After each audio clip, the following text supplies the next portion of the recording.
ما لم يعلم فسبحان الذي لا يحصى امتنانه باللسان ولا بالقلم ونشهد أن لا إله إلا الله وحده لا شريك له ونشهد أن سيدنا وسندنا وحبيبنا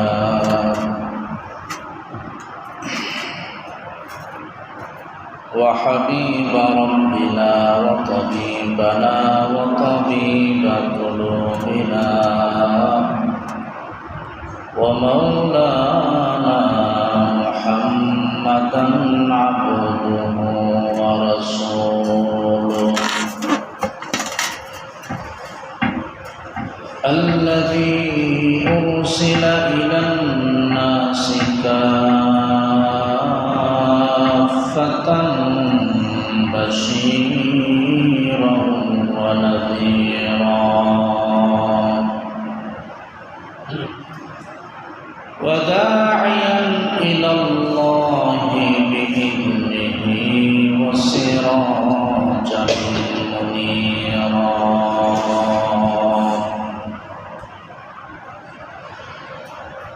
أما بعد فأعوذ بالله من الشيطان الرجيم بسم الله الرحمن الرحيم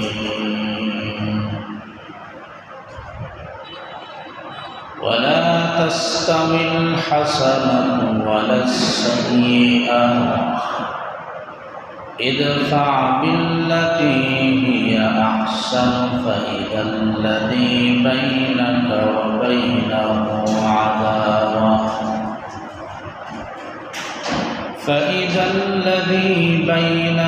وبينه عداوة كأنه ولي حميم وما يلقاها إلا الذين صبروا وما يلقاها إلا ذو حظ عظيم وقال النبي صلى الله عليه وسلم ارحموا من في الأرض يرحمكم من في السماء أو كما قال النبي صلى الله عليه وسلم بارك الله لنا ولكم في القرآن العظيم ونفعنا وإياكم بالآيات والذكر الحكيم سبحانك لا علم لنا إلا ما علمتنا إنك أنت العليم الحكيم رب زدني علما رب اشرح لي صدري ويسر لي أمري واحلل عقدة من لساني يفقه قولي صلى الله على سيدنا ومولانا محمد وعلى آله وأصحابه وسلم صلى الله على سيدنا ومولانا محمد وعلى آله وأصحابه وسلم صلى الله على سيدنا ومولانا محمد وعلى آله وأصحابه وسلم بلغ العلا بكماله كشف الدجى بجماله حسنت جميع خصاله صلوا عليه وآله رہے میرے مسکن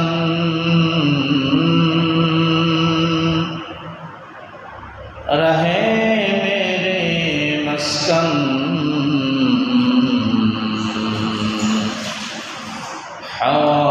حوانی کعبہ بنے میرے مدفن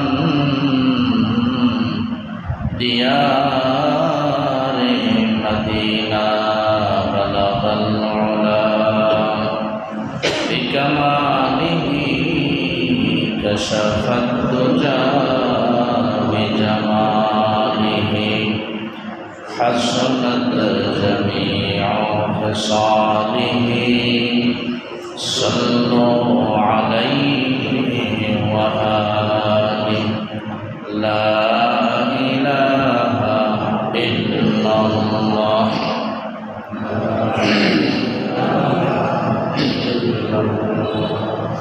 لا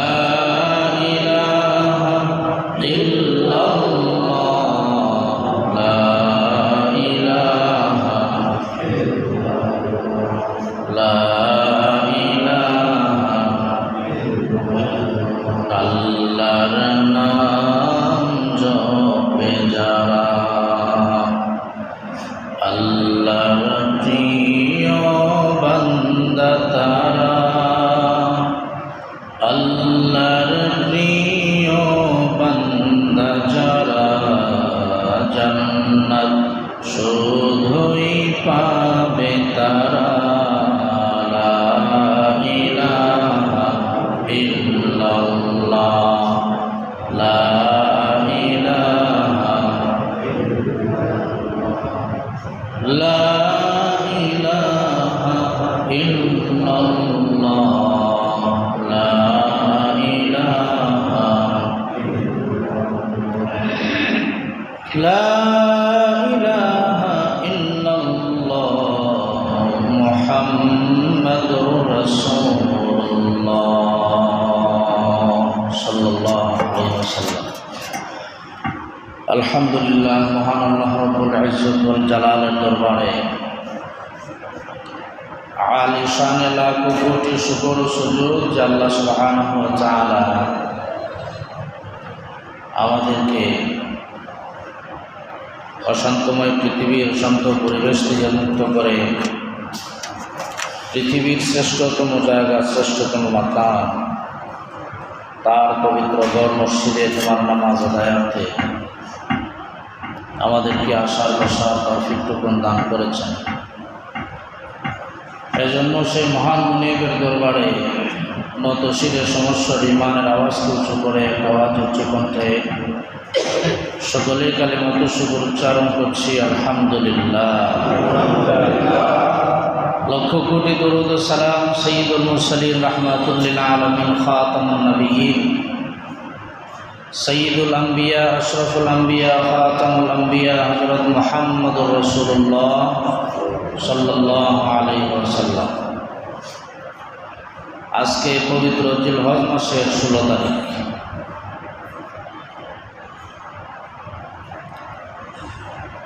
ঈদ গেল মাত্র কয়েকদিন হয়েছে। আশারা জিলহজের ফজিলত সম্পর্কে এর আগের জুমায় আলোচনা করেছিলাম। বান্দার প্রতি বান্দার মায়া মহব্বত যত বেশি হবে, ওই বান্দার প্রতি আল্লাহর মায়া মহব্বত তত বেশি হবে। তো আল্লাহ সুবহানাহু ওয়া তাআলা তিনি গফুর, তিনি ক্ষমাশীল। তাই আল্লাহ তাআলা ক্ষমাশীল বান্দাদেরকে বড় আদর করেন, মায়া করেন, পছন্দ করেন। যারা নিজে ক্ষমা করতে জানে আল্লাহ তাদেরকে ক্ষমা করে দেয়। মানুষকে ক্ষমা করে দেওয়া এটা হচ্ছে মুত্তাকিদের আলামত। ক্ষমা করে দেওয়া অনেক কঠিন একটা ইবাদত। এক কথায় শেষ হয়ে যায়, কিন্তু একটা কথা বলাই কঠিন।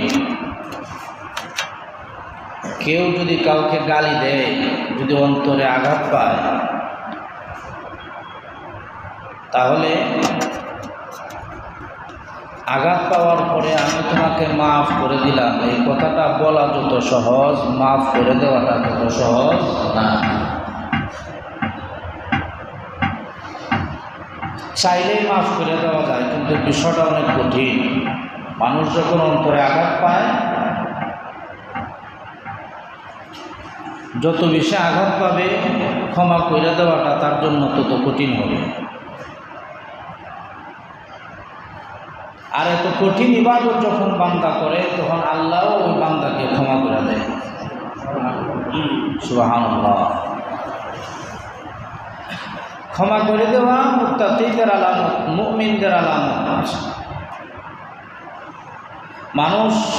মানুষের সাথে খারাপ আচরণ করবে, বিভিন্ন বিষয় নিয়ে ঝগড়াঝাটি করবে, এটা স্বাভাবিক ব্যাপার। কিন্তু কেউ যখন অন্তরে আঘাত পায়, তখন সব মুরব্বীরা মিলেও তার কাছ থেকে ক্ষমা আনতে পারে না। অথচ ক্ষমা করলেই বা তার লাভ কি, আর না করলেই বা তার লাভ কি? ক্ষমা করে দিলে তার লাভ, কিন্তু সে ক্ষমা করতে রাজি না। কেন? অন্তরে বেশি আঘাত পেয়েছে।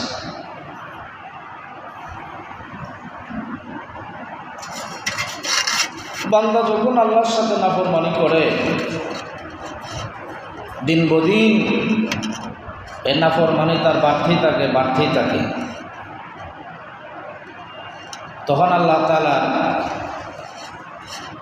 তার প্রতি শাস্তি দেওয়ার অধিকার আছে না নাই? বান্দা যখন দিন বদিন আল্লাহর নাফরমানি করে, শাস্তি দেওয়ার অধিকার আল্লাহর আছে না? আছে। কিন্তু আল্লাহ তাআলা অত্যন্ত সহজে মাফ করে দেয়। বান্দা যখন একাগ্র চিত্তে, কায় মনোবাক্যে, আবেগ নিয়ে, ভালোবাসা নিয়ে, আশা নিয়ে তার জীবনের সমস্ত গুনাহ আল্লাহর সামনে পেশ করে, আর জীবনে গুনাহ না করার অঙ্গীকার করে আল্লাহর কাছে ক্ষমা চায়, আল্লাহ রাব্বুল আলামিন তার চোখের পানি নাকের ডগায় আসার আগে আগে আল্লাহ মাফ করে দেয়।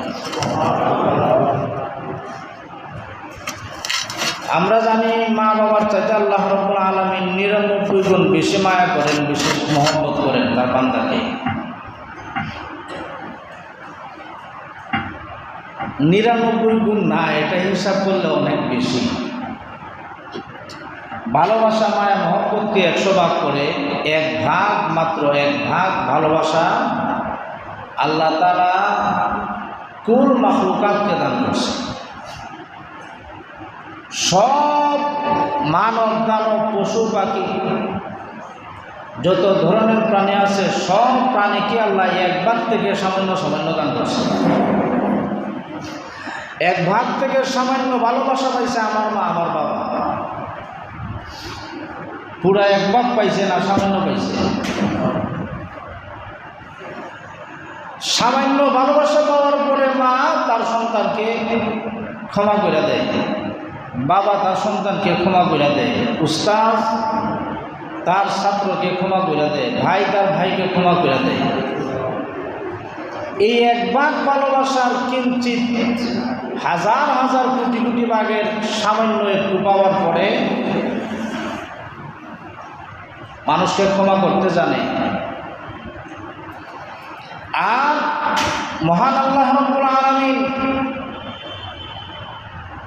একেবারে পুরাপুরি ৯৯ ভাগ ভালোবাসা আল্লাহ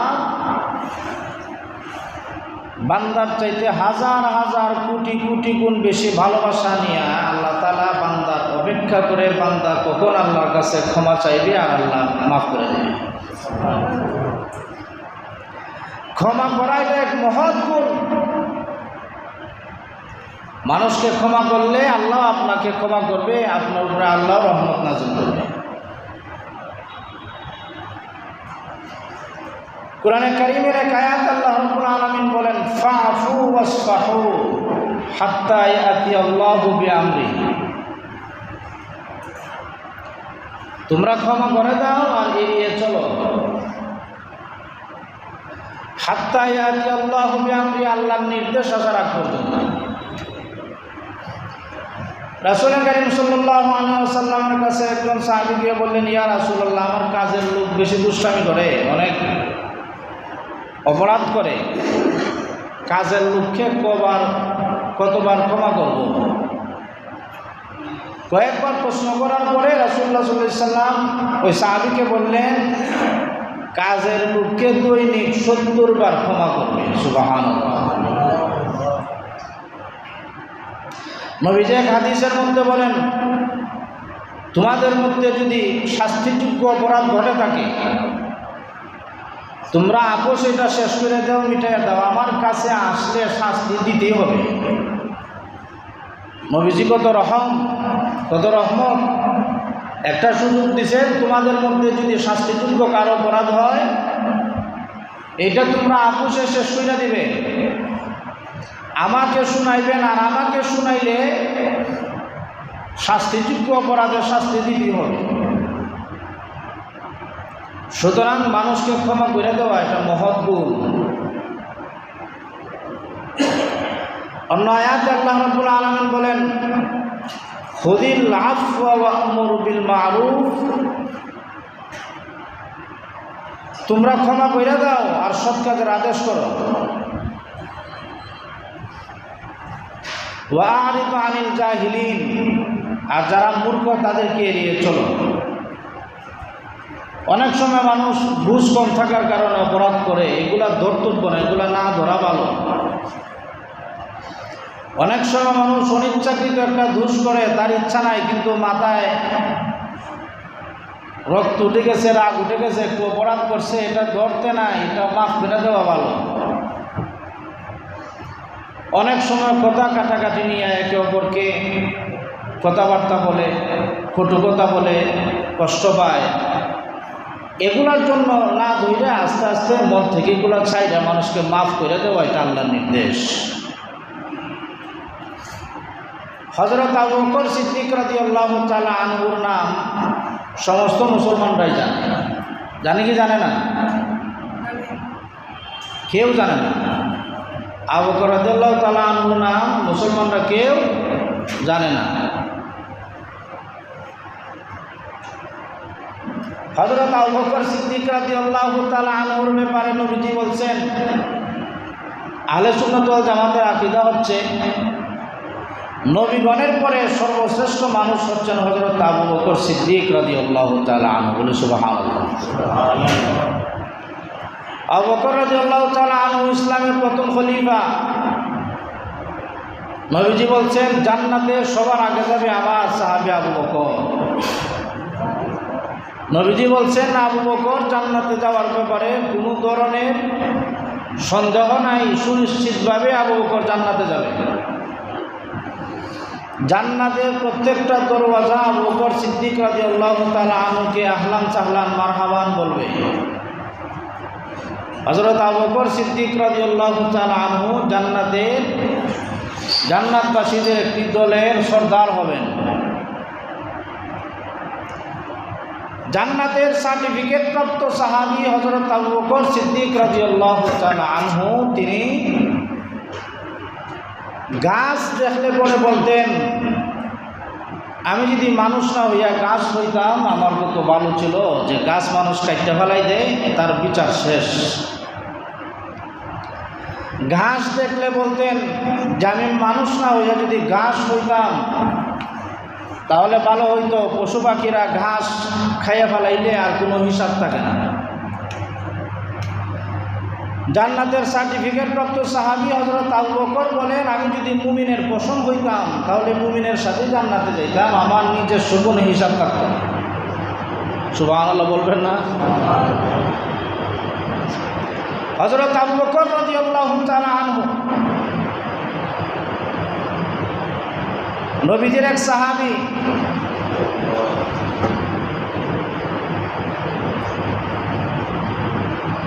তার সাথে তিনি কথা কাটাকাটি করতে গিয়া হঠাৎ একটা কটু কথা বলছেন। কটু কথা বলার পরে সাথে সাথে আবু বকর সিদ্দিক রাদিয়াল্লাহু তাআলা আনহুর চিন্তা আসলো যে আমি যে ওই সাহাবীকে আসলামীকে আমি যে কটু কথা বললাম, এটা তো আমার অপরাধ হয়েছে, আমার তো হাসরের মাঠে আল্লাহর আদালতে দাঁড়াতে হবে, হাসরের মাঠে আমার বিচারে কাঠগড়ায় দাঁড়াতে হবে। তিনি সাথে সাথে ওই সাহাবীর কাছে বললেন, আমি আপনাকে একটা কটু কথা বলছি, আপনি পাল্টা আমাকে একটা কটু কথা বলে দিন, শেষ হয়ে যাবে। ওই সাহাবী পাল্টা কটু কথা না বলার জন্য অস্বীকৃতি তিনি জানালেন। আবু বকর রাদিয়াল্লাহু তাআলা আনহু হযরত আসলামী রাদিয়াল্লাহু তাআলা আনহুকে বললেন, তোমাকে আমি বলতেছি তুমি আমাকে পাল্টা কটু কথা বলো, না হলে আমি নবীজির কাছে নালিশ করব। সুবহানাল্লাহ। পাল্টা কটু কথা শোনার জন্য তিনি নবীজির কাছে যাবেন। আসলাম গোত্রের লোকেরা তারা বলতেছে, আবু বকরের কি হইল, নিজেই একজনকে কটু কথা বললো, আবার নিজেই যায় নবীজির কাছে বিচার দিবে, নালিশ করবে। আল্লাহ তাআলা আবু বকরকে মাফ করুন। এই কথা বলার পরে আসলাম রাদিয়াল্লাহু তাআলা আনহু তাদেরকে বললেন, তোমরা জানো নি কে? ইনি হচ্ছেন দুইজনের একজন, হযরত আবু বকর। নবীজির কাছে যদি আবু বকর গিয়া নালিশ করে আর নবীজি বেজার হয়ে যায়, আল্লাহ বেজার হয়ে যাবে। সুবহানাল্লাহ। আর আল্লাহ যদি বেজার হয়ে যায় তাহলে আমার কোনো উপায় থাকবে না। তারা দুজন গেলেন নবী করিম সাল্লাল্লাহু আলাইহি ওয়াসাল্লামের দরবারে, গিয়ে বললেন, ইয়া রাসূলুল্লাহ, আমিও মুখকে কথা কাটাকাটি করতে গিয়ে একটা কটু কথা বললাম, তাকে আমি বলতেছি যে পাল্টা একটা কটু কথা আমাকে শোনাইয়া দিন। তো উনি তো পাল্টা কটু কথা শোনাইতে রাজি না। কেন রাজি না? তিনি তো নবীজির পরেই ওনার স্থান মর্যাদা। তো রাসূল সাল্লাল্লাহু আলাইহি সাল্লাম কটু কথা বলার জন্য বললেন না, বললেন, আসলামী, রাবিয়া আসলামী, তুমি আবু বকরকে কটু কথা বলার দরকার নাই, তুমি আবু বকরের জন্য আল্লাহর কাছে ক্ষমা প্রার্থনা করো, বলো, হে আল্লাহ, আপনি আবু বকরকে ক্ষমা করে দিন। সুবহানাল্লাহ। ঘটনা এখানেই শেষ। এই ঘটনার থেকে আমরা কি বুঝতে পারলাম? জান্নাতের সার্টিফিকেট প্রাপ্ত একজন সাহাবী, তিনি একজন সাহাবীকে সামান্য কটু কথা বলছেন, বলার পরে তিনি পাগল হয়ে গেছেন, পাল্টা কটু কথা দুনিয়াতেই শুনবেন, আখিরাতের জন্য রেখে দিতে রাজি না। আমরা একে অপরকে কটু কথা বলি কি বলি না? গালাগালি করি, কটু কথা বলি, মনে আঘাত দিয়া কথা বলি, কলিজা ছিঁড়ে ভিতরে গিয়ে আঘাত লাগে। এত বড় বড় জঘন্য কথাবার্তা আমরা মানুষকে বলি। সামান্য উদাহরণ দেওয়ার জন্য একটা কথা বলি, আপনারা একেবারে সহজে বলবেন কথাটা কীভাবে গিয়ে মানুষের কলিজায় আঘাত লাগে। একজন মানুষের সামনে, একটা গরিব মানুষ আপনার সামনে আসলো, আসার পরে বসলো, আমি আনার খাইতেছি, লাল টকটকা আনার। ওই গরিব মানুষটা টায়ার হয়েছে, হাত পাততে পারে না, কথা বলতে পারে না। লজ্জায় বলতেও পারে না, তার কিন্তু আবার এটা মনে মনে চাহিদা আছে, এটা সে খাবে। পাশের একজন বলল, ওই লোকটা তো গরিব, তাকে আপনার অংশ থেকে কিছু আনার দেন না। আমি যদি পাল্টা বলি, এর বাপ এনে জীবনে খাইছি, এটা কি তারে গালি দেওয়া হয়েছে? এটা কি গালি দিছি তারে? এতটুকুই বললাম, তারে আনার দিব তো দূরের কথা, তার বাপ এনে জীবনে খাইছি। এই কথাটা তার কানে যাওয়ার সাথে সাথে আপনারা কি বলেন, আনার সরাসরি খাবে না শরবত বানাইয়া দিলে নে খাইব? তার কলিজার মধ্যে আঘাত লাগছে। হযরত আলী রাদিয়াল্লাহু তাআলা আনহু বলেন, কবিতার ছন্দে একটা ইবারত বলছিলেন, আমার স্মরণ হইতেছে না। তিনি বলছিলেন, তলোয়ারের আঘাত এটা চিকিৎসার মাধ্যমে মিটাই দেওয়া যায়, কিন্তু মানুষ যখন মুখ দ্বারা মানুষকে আঘাত করে, এই আঘাত পৃথিবীর কোনো চিকিৎসা দ্বারা এই দাগ মিটাইতে পারে না। হযরত আবু বকর রাদিয়াল্লাহু তাআলা আনহু এর জন্যই তাকে যেহেতু একটা কটু কথা বলছেন, এই কটু কথার ভার নিয়ে, ওজন নিয়ে, অপরাধ নিয়ে তিনি হাসরের ময়দানে উঠতে চান না, তিনি দুনিয়াতে এটা শেষ করে দিতে চান। ব্রাহ্মণবাড়িয়ার মুফতি নুরুল্লাহ রহমাতুল্লাহি আলাইহি ওই সময় তৎকালীন সময়ের প্রখ্যাত মুফাসসিরে কোরআন মুফতি ছিলেন। তিনি প্রায় সময় বলতেন যে আমি সবাইকে ক্ষমা করে দিলাম, তোমরাও আমাকে ক্ষমা করে দিও। আর এটা বলতেন, আমি ইতিমধ্যে যাদেরকে কষ্ট দিয়েছি তোমরাও মাফ করে দিবা। আমাকে যারা কষ্ট দিছে আর ভবিষ্যতে যারা কষ্ট দিবে সবাইকে মাফ করে দিলাম। সুবহানাল্লাহ। এই গুণটা আসলো থেকে মানুষকে ক্ষমা করে দেওয়ার গুণটা থেকে আসে, এটা আসে অন্তরে আল্লাহর ভয় থাকলে, তাকওয়া থাকলে ক্ষমা করে দেওয়ার গুণ অর্জন হয়। মানুষকে ক্ষমা করে দিলে লাভ আছে। মানুষকে যদি মানুষ ক্ষমা করে দেয় তাহলে শত্রু ও বন্ধুতে পরিণত হয়ে যায়। এটা আমার কথা না, এটা আল্লাহর কালামের কথা। হাদিস শরীফের মধ্যে নবী করিম সাল্লাল্লাহু আলাইহি ওয়াসাল্লাম বলেন, ইরহামু মান ফিল আরদি ইয়ারহামুকুম মান ফিস সামা। তোমরা জমিনবাসীর উপর রহম করো, আসমানবাসী তোমাদের উপর রহম করবে। সুবহানাল্লাহ। কোরআনে কারিমে আল্লাহ রাব্বুল আলামিন বলেন, ওয়ালা তাস্তাউিল হাসানাতু ওয়ালাস সাইয়্যা। তোমরা মন্দকে ভালো দ্বারা প্রতিহত করো। ইদফা বিল্লাতি হিয়া আহসানুস সাইয়্যা ওয়ালা তাস্তাউিল হাসানাতু ওয়ালাস সাইয়্যা। ভালো আর মন্দ সমান না। আল্লাহ বলছেন ভালো মন্দ কি না? সমান না। ইদফা বিল্লাতি হিয়া আহসান। তোমরা মন্দকে ভালো দ্বারা প্রতিহত করো, উত্তম দ্বারা অনুত্তমকে তোমরা প্রতিহত করো। ফাইদাল্লাযী বাইনাকা ওয়া বাইনাহু আদাওয়াতুন কাআন্নাহু ওয়ালিয়্যুন হামীম। তোমরা যদি এরকমটা করতে পারো, মন্দকে ভালো দ্বারা যদি তোমরা প্রতিহত করতে জানো, তাহলে তোমাদের মধ্যে তাদের মধ্যে যে আদাওয়াত আছে, শত্রুতা আছে, কান্নাহু ওয়ালিয়্যুন হামীম, সেটা বন্ধুত্বে পরিণত হয়ে যাবে। সুবহানাল্লাহ। বন্ধু বন্ধু ঝগড়া লাগছে, আবার আদাওয়াত তৈরি হয়ে গেছে, তারা শত্রু হয়ে গেছে, ভাইয়ে ভাইয়ে শত্রুতা আছে, প্রতিবেশীর সাথে ঝামেলা আছে। আমরা যদি এটা মন্দ দ্বারা প্রতিবাদ না করে, মন্দ দ্বারা প্রতিহত না করে, তাদের সাথে আরও উত্তম আচরণ আমরা প্রদর্শন করতে পারি, তাদের সাথে যদি আমরা আরও ভালো ব্যবহার করতে পারি, তাদেরকে আপ্যায়ন করতে পারি, তাহলে যে শত্রুটা আমাকে পরের দিন রাস্তায় আমাকে অতর্কিত অ্যাটাক করার পরিকল্পনা করছিল, তাকে তার সাথে একটু সুন্দর ব্যবহার করার কারণে, একটু আপ্যায়ন করার কারণে সে রাস্তায় আমার জন্য নিরাপত্তার প্রহরীর মতো কাজ করবে। সুবহানাল্লাহ। এটা আমার বানানো কথা না আল্লাহর কথা? তাহলে শত্রুকে বন্ধু বানানো কিভাবে? শত্রুর সাথে ভালো ব্যবহারের মাধ্যমে, অনুত্তমকে উত্তম দ্বারা পরিবর্তনের মাধ্যমে, সুন্দর আচার ব্যবহারের মাধ্যমে শত্রুকে বন্ধু বানানো যায়। আমরা যদি এটা অঙ্গীকার করে বসি যে না, তাদেরকে আমরা বন্ধু বানাবো না, আরে ট্যাক্সকে আমার হেরে বন্ধু বানাইতাম, হে আমার শত্রু আছে, শত্রুতা হোক দেখি রে, হে আমার কিতা করতে পারে আর আমি আর কিতা করতাম পারি। এইরকমভাবে যদি আমাদের অঙ্গীকার থাকে, এটা আল্লাহ নিষেধ করছেন।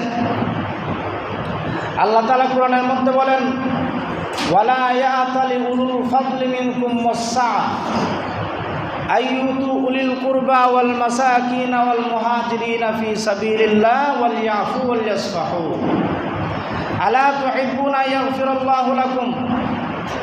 তোমাদের মধ্যে যারা ঐশ্বর্য এবং প্রাচুর্যের অধিকারী, তারা যেন এমন অঙ্গীকার না করে, এই রকম অঙ্গীকার যাতে তারা না করে যে তাদের প্রতিবেশী, তাদের অভাবগ্রস্ত লোক, তাদের আত্মীয় স্বজনকে তারা কিছু দিবে না, বরং তারা তাদেরকে ক্ষমা করে দেয়। কিভাবে ক্ষমা করে? ওয়াল ইয়াফু আনিন নাস, তারা মানুষকে ক্ষমা করে দেয়। আলা তুহিব্বুনা ইয়াগফিরাল্লাহু লাকুম, তোমরা কি চাও না যে আল্লাহ তোমাদের উপর রহম করবেন, তোমাদেরকে ক্ষমা করে দিবেন? তাহলে আমরা যদি আল্লাহর কাছ থেকে বাঁচতে চাই, আল্লাহর কাছ থেকে যদি আমরা রহমতের আশা করি, আল্লাহ রাব্বুল আলামিনের কাছে হাশরের ময়দানে যদি আমরা ক্ষমা প্রার্থনা করি, তাহলে দুনিয়াতে আমার সাথে যারা অপরাধ করছে আমি তাদেরকে ক্ষমা করলে আল্লাহর ক্ষমাটা অতি সহজে পাওয়া যাবে। আমার কাছে আরেকজনের সাথে আমার কিছু লেনদেন আছে, তার কাছে আমি 200 টাকা পাই, কিন্তু সে দিতে চায় না, টাকাটা দিতে চায় না, কিছু অভাবগ্রস্ত মানুষ টাকা দিতে চায় না। আমি যদি এটা নিয়ে বসে থাকি যে সে দিবে না, তার কাছ থেকে হাসরের মাঠে উদ্ধার করে ছাড়ব, 200 টাকা দিয়ে হাসরের মাঠে আপনি যে পার পাবেন তার কোনো গ্যারান্টি নাই। কিন্তু আমি যদি এইরকম ধারণা করি যে সে তো আল্লাহর বান্দা, আমার 200 টাকার জন্য সে জাহান্নামে যাক, হাসরের মাঠে আটকা পড়ে যাক, এটা আমি চাই না, বরং আল্লাহর বান্দা হিসেবে আমি তাকে মাফ করে দিলাম, ক্ষমা করে দিলাম, তার পাওনা পরিশোধ করতে হবে না, আমার নিজের থেকেই তাকে মাফ করে দিলাম। সুবহানাল্লাহ বলবেন না? তার ধারণা হচ্ছে যে আল্লাহর বান্দাকে আমি চাই না যে হাসরের মাঠে সে আটকে জাহান্নামে যাক।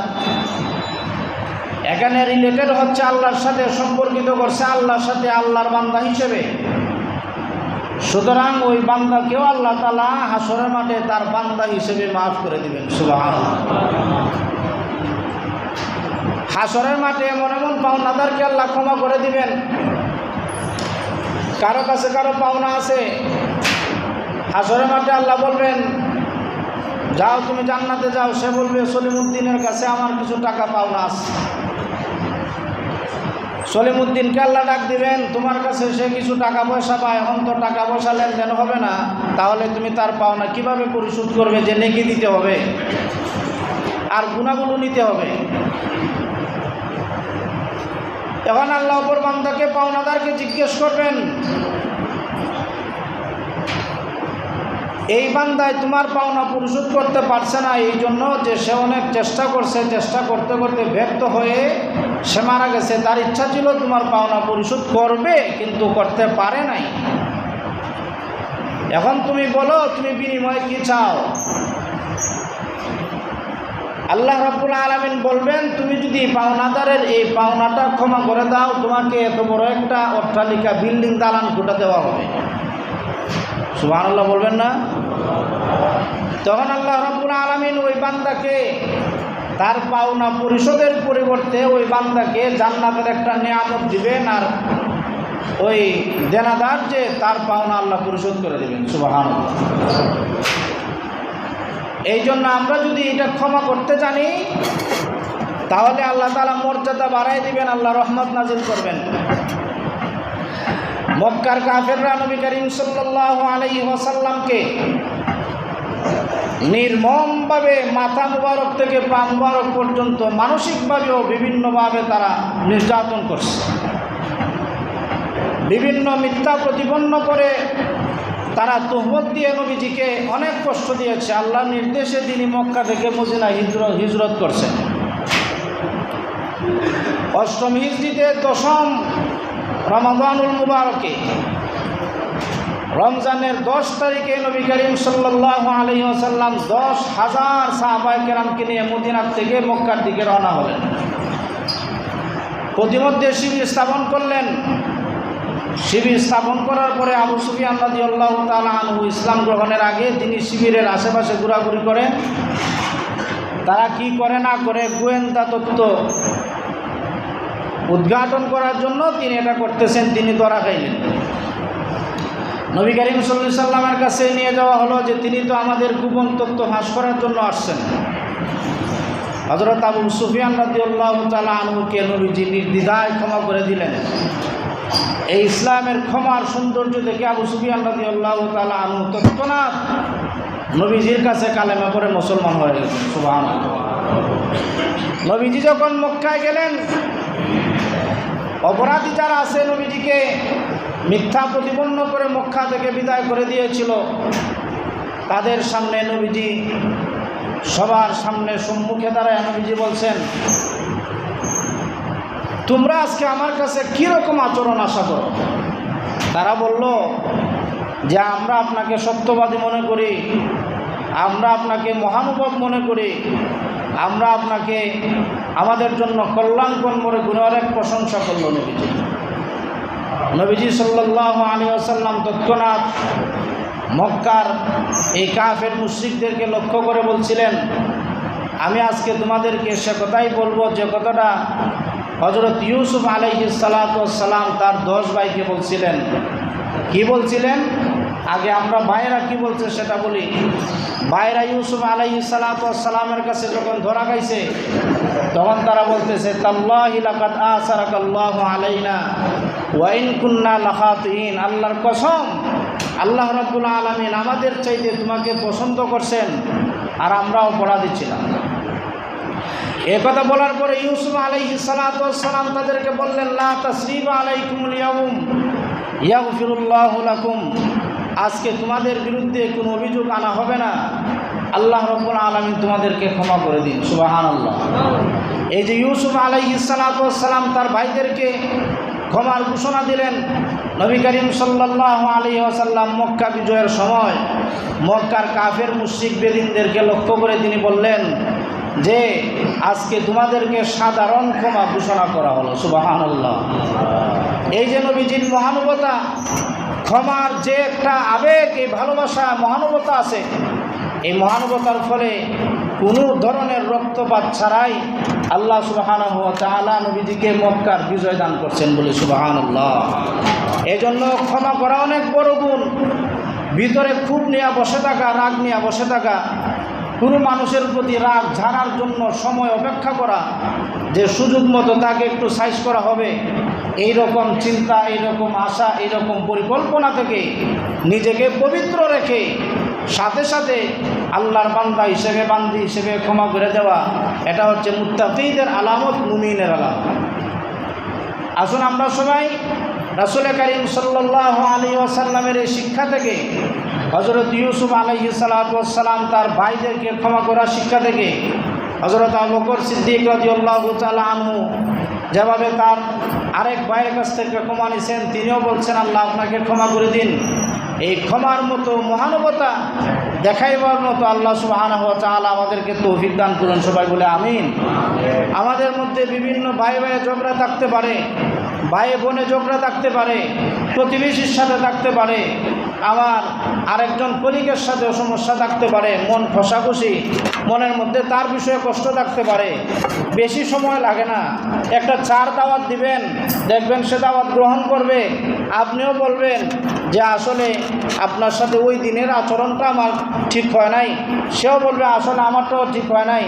আসলে আমরা তো আল মুসলিম ও আবুল মুসলিম, মুসলমান মুসলমান ভাই ভাই, আমরা যদি পরস্পর ঝগড়া বিবাদের মধ্যে লিপ্ত থাকি, আমরা মুসলমান যদি ঐক্যবদ্ধ না হতে পারি, তাহলে কাফের বেঈমান মুশরিক আর বাতিল সম্প্রদায়রা আমাদের মাথা চারা দিয়ে উঠবে আমাদের উপরে, ঠিক কি না? এজন্য আল্লাহ সুবহানাহু ওয়া তাআলা বলেন, ফাসলিহু বাইনা আখাওয়াইকুম ওয়াত্তাকুল্লাহা লাআল্লাকুম তুরহামুন। তোমাদের মধ্যে যদি ঝগড়াঝাটি থাকে, মুসলমানের ভাই তোমাদের মধ্যে কোনো ধরনের রেষারেষি, অন্তরের মধ্যে কোনো ধরনের দুঃখ কষ্ট থাকে, তোমরা এটা শেষ করে দাও, মিটাইয়া দাও। ফাসলিহু বাইনা আখাওয়াইকুম ওয়াত্তাকুল্লাহা লাআল্লাকুম তুরহামুন। তোমরা যদি মুত্তাকি হও, আল্লাহকে ভয় করো, তাহলে আশা করা যায় আল্লাহ সুবহানাহু ওয়া তাআলা তোমাদের উপর আল্লাহর রহমত নাযিল করবেন। সুবহানাল্লাহ। এজন্য আমাদের এই শিক্ষাগুলো থেকে, আলোচনা থেকে আমরা এটা বুঝতে পারলাম যে আমাদের অন্তরে আমার আরেক ভাই বোন আত্মীয় স্বজনের ব্যাপারে অন্তরে খুব রাগ গুসা থাকতে পারে। এটা ভিতরে না রেখে শেষ করে দেওয়া সর্ব উত্তম। এটা ভেতরে না রেখে শেষ করে পরিবেশকে শান্ত করা, শান্তি শৃঙ্খলাবদ্ধ করা, এটা হচ্ছে বুদ্ধিমানের কাজ, মুমিনের কাজ। সুতরাং আল্লাহ সুবহানাহু ওয়া তাআলার কাছে আমরা তৌফিক চাই। আল্লাহ সুবহানাহু ওয়া তাআলা আমাদের প্রত্যেকের অন্তরকে পরিষ্কার করে আর এক ভাই বোনের প্রতি মহব্বত সৃষ্টি করে আমাদেরকে পরস্পর মিলিতভাবে, একত্রিতভাবে মহব্বতের সাথে চলাফেরা, উঠা বসা ব্যবস্থা করে দিন, তৌফিক দান করুন। সবাই বলে আমিন। ওয়া আখিরু দাওয়ানা আলহামদুলিল্লাহি রাব্বিল আলামিন।